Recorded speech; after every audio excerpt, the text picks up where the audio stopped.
Sedangkan untuk sistem cost proses kita menggunakan akun produk dalam proses. That's why kenapa tadi karakteristiknya itu harus punya akun produk dalam proses. Setiap departemen di pabrik kenapa harus memiliki akun produk dalam proses? Karena dengan begitu kita bisa menghitung cost yang terjadi. Karena di sini kan dokumen pencatatannya ketika kita menerapkan sistem cost proses kan akun produk dalam proses, sehingga kita bisa bilang itu merupakan fundamental atau hal dasar akun produk dalam proses itu. Seperti itu.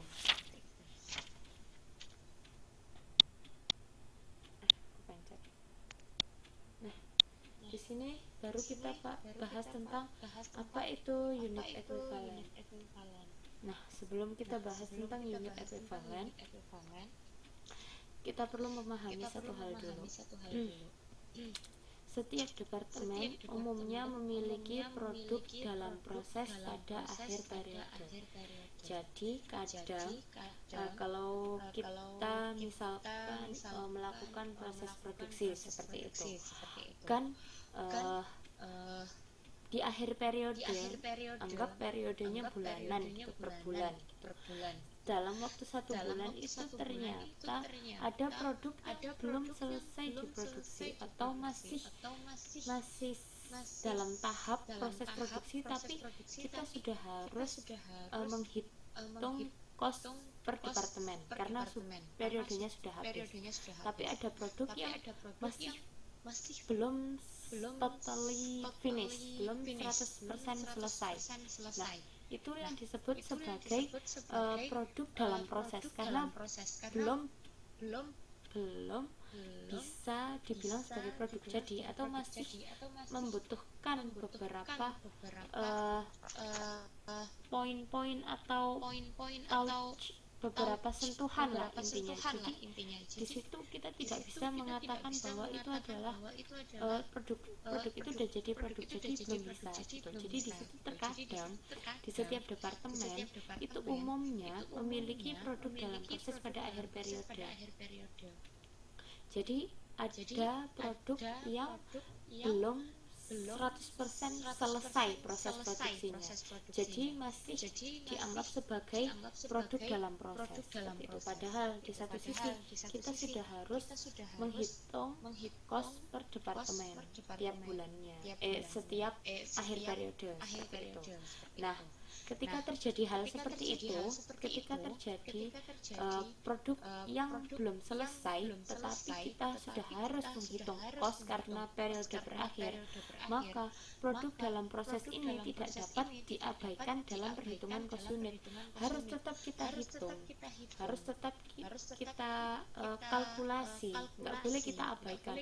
Bukan berarti karena belum jadi produk, belum statusnya masih sebagai produk dalam proses atau belum menjadi statusnya belum jadi produk jadi, kita nggak bisa terus serta-merta diabaikan, udah nggak apa-apa, nggak ngurus gitu, nggak bisa. Harus tetap kita memperhatikan hal itu gitu. Jadi semacam kita harus tetap memperhatikan hal ini gitu. Kita harus tetap menghitungnya, kita harus mengikut sertakan ke cost unitnya, karena setiap unit ini kan mereka sudah menggunakan bahan baku, sudah menggunakan tenaga kerja, sudah menggunakan overhead, meskipun memang belum menjadi produk jadi secara seutuhnya, tapi mereka sudah menikmati atau sudah menggunakan bahan baku, tenaga kerja dan juga overhead, sehingga harus tetap kita hitung meskipun memang belum 100% menjadi produk jadi. Nah, itulah kenapa kita harus menghitung cara menghitungnya menggunakan unit equivalent. Di sini dengan unit equivalent kita bisa tahu produk yang masih setengah jadi ini kita hargai seperti apa, kita hargai seberapa gitu. Mudahnya di sini ada, sudah saya tulis yang ada di dalam kurung itu. Unit ekuivalen berkaitan dengan pertanyaan jika terdapat sejumlah X unit produk selesai dan X unit dalam proses akhir, maka seluruh unit tersebut setara dengan berapa unit produk selesai. Jadi unit ekuivalen itu menjawab pertanyaan tersebut. Ketika ada sejumlah X produk yang produk jadi karena sudah selesai proses produksinya, sejumlah X unit produk jadi dan sejumlah X unit produk dalam proses, secara total ini tuh setara sama berapa produk selesai sih. Kayak misalkan yang produk jadinya itu 100 unit, yang produk dalam prosesnya 50 unit lah. 50 unit produk dalam proses ini atau produk yang masih setengah jadi ini tuh setara dengan berapa produk jadi sih. Nah, itulah gunanya unit ekuivalen. Kita menghitung itu untuk itu. Jadi kita ingin tahu secara total produk jadinya kita itu berapa sih. Kita berusaha mengikut sertakan produk yang dalam proses atau produk setengah jadi itu tadi ke dalam produk jadi. Jadi seberapa sih sebenarnya produk jadinya kita kalau kita juga mengikut sertakan produk yang masih dalam proses atau produk setengah jadi itu tadi. Intinya seperti itu. Nah, di modul ada contohnya, coba saja dilihat di halaman 6.11 itu kan, di situ kan ada contohnya. Ketika unit produk ketika yang selesai adalah 1000. Coba dilihat ya di modulnya di halaman 6.11. Unit selesai itu 1000. Unit produk dalam proses akhir dengan 25% tingkat penyelesaian. Jadi produk itu baru selesai 25%, yang 75%-nya belum selesai. Itu sebanyak 600 unit. Nah, intinya berapa sih produk kalau kita ingin tahu produk jadinya kita itu kasarnya berapa sih? Itu di situ kan ada perhitungannya. Nah, dari situ kita bisa tahu bahwa ketika terdapat 600 yang masih dalam proses akhir, kita tidak bisa serta-merta menganggap 600 itu kemudian menjadi produk jadi. Tidak bisa kita mengikutkan terus kemudian bilang, oh ada 1600 produk kita, yang produk jadi kita ada 1600. Nggak bisa. Wong yang 600 itu baru 25%, berarti kan nggak bisa kita seenaknya sendiri buat menghitung itu sebagai produk yang sudah selesai gitu, nggak bisa kan. Jadi otomatis di sini ada jawabannya di halaman 6.12 yang di bawah-bawah. Kembali pada contoh di atas bla itu coba dibaca juga. Nah, di situ intinya cara menghitungnya gimana? Kan yang tadi 1000 itu sudah pasti udah produk jadi.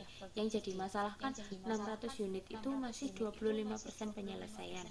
Jadi di situ tinggal dikalikan aja, karena masih 25%, berarti anggap saja yang selesai baru 25%-nya. Jadi 25% dari 600 itu berapa?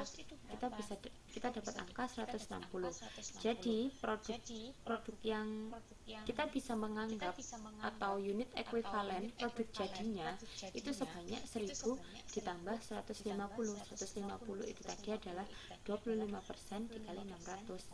Jadi secara total kita bisa bilang atau generally speaking bahwa produk jadi kita secara total memiliki unit ekuivalen sebesar 1150. 1150 itu berasal dari 1000 ditambah 150. Yang 1000-nya itu adalah yang udah memang 100% jadi, sedangkan yang 150-nya adalah penyetaraan dari 600 produk yang 600 produk dalam proses di mana baru 25% selesai. Itu ketika di unit ekuivalen kan menjadi produk jadi hanyalah kita bisa menganggap bahwa terdapat 150 unit produk jadi seperti itu.